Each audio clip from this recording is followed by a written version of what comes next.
যাবে না। ওই মা বাপদেরকে আমি নবীর হাতের মাঝে ধরিয়া ধরিয়া, আমি নবীর হাতের মাঝে ধরিয়া ধরিয়া হাউজে কাউসার পান করাইয়া করাইয়া আমি নবীর সঙ্গে এক জান্নাতের অধিকারী হয়ে যাব। আমার মা বোনের লক্ষ্য করে শুনেন, এই যে মেয়েটাকে আলিমের কাছে বিয়া দিয়া দিলেন, আপনি মারা গেলেন, আপনার আরো 3টি মেয়ে আপনি জেনারেল মানুষের কাছে বিয়া দিয়া দিলেন। ওই 3 মেয়ে কোরআন শরীফ শিক্ষা দেয় নাই, ওই 3টাকে আপনি কোরআনুল কারীম শিক্ষা দেন নাই, তিনি দুনিয়াবি শিক্ষা দিলেন, দিনদারি দেন নাই।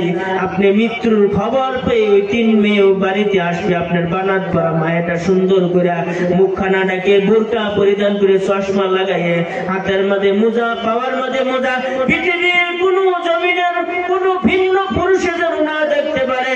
মা মৃত্যু খবর পেয়ে, বাবার মৃত্যু খবর পেয়ে বানাত পরা মেয়েটা পাগলা হয়ে যাবে, বাড়িতে এসে পাগলা হয়ে যাবে, বলবে পৃথিবীর মানুষেরা কান্নাকুটি করবে, আপনার ওই 3 মেয়ে কান্নাকুটির মধ্যে ব্যস্ত থাকবে গো।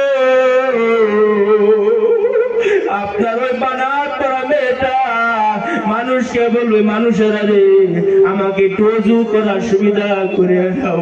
এবার মেয়ে লোকটা সুন্দর করে অজু করবে, অজু করে করে সুন্দর করে গিয়ে গিয়ে গিয়ে গিয়ে গিয়ে গিয়ে এই যে চশমার মধ্যে, এই যে তক্তার মধ্যে যে কোরআনুল কারীমটা ছুঁয়ে দেওয়া হয়েছিল, বিয়ার আগে বাপের বাড়িতে বসে বসে যে কোরআনুল কারীমটা তেলাওয়াত করতো গো, ওই পুরাতন কোরআনুল কারীমটা বাইর করে আনি এমন করে এক এক করে কোরআনুল কারীম তেলাওয়াত করবে, 2 রাকাত নামাজ পড়বে, নামাজ পড়ে নিজের এমন ভাবে নিজের পিছনের আঁচলটা দিয়ে আল্লাহ রাব্বুল আলামিনের কাছে এমন করে হাত উঠাবে আর বলবে,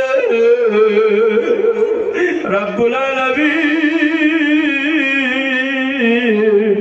পৃথিবীর জমিনে আমার মা বড় কষ্ট করেছে, আমাকে লোকের বাড়িতে কাজ করছে, ডিম বেচা, আন্ডা বেচা পয়সাগুলো আমাকে বানাতের মধ্যে পাঠাইছে রে,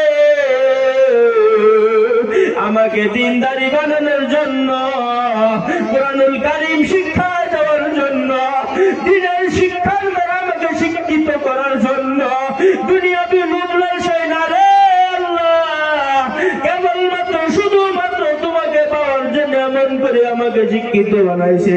আজকে মা আমার কাছে, তোমার কাছে ধরা পড়ে গিয়েছে, এই মা আমার কাছ থেকে তুমি নিয়ে গিয়েছো রে মাবুদ, তোমার হাতের মধ্যে সুপুর্দ করা হয়ে গেছে। আমি বানাত পরা মেয়েটা মার জন্য এমন করে দোয়া করে দিলাম। আল্লাহ রাব্বুল আলামিন বলে, এই পৃথিবীর মানুষেরা তোমরা জেনে নাও, শুনে নাও, এই যে বানাত পরা মেয়েটা বাবার জন্য আঁচল উঠাইছে, মার জন্য এমন করে আঁচল উঠে কান্নাকুটি করছে গো। ইহতাজাল আরশা, আল্লাহ বলেন আমার আরশ থরথর করে কাঁপতেছে, যতক্ষণ পর্যন্ত মা বাপকে আমার জান্নাতের মধ্যে না দিব ততক্ষণ পর্যন্ত আরশ কাঁপা বন্ধ হবে না। আমার মা বোনেরা কথাগুলো লক্ষ্য করে শুনেন, কাজে আসবে আমার মা বোনেরা।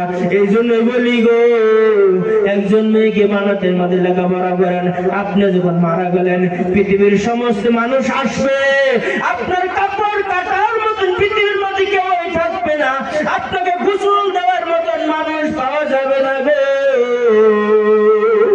এই যে বানাতের মধ্যে পড়ে যাওয়ার পর্দায় থেকে যে মেয়েটা লেখাপড়া করছে,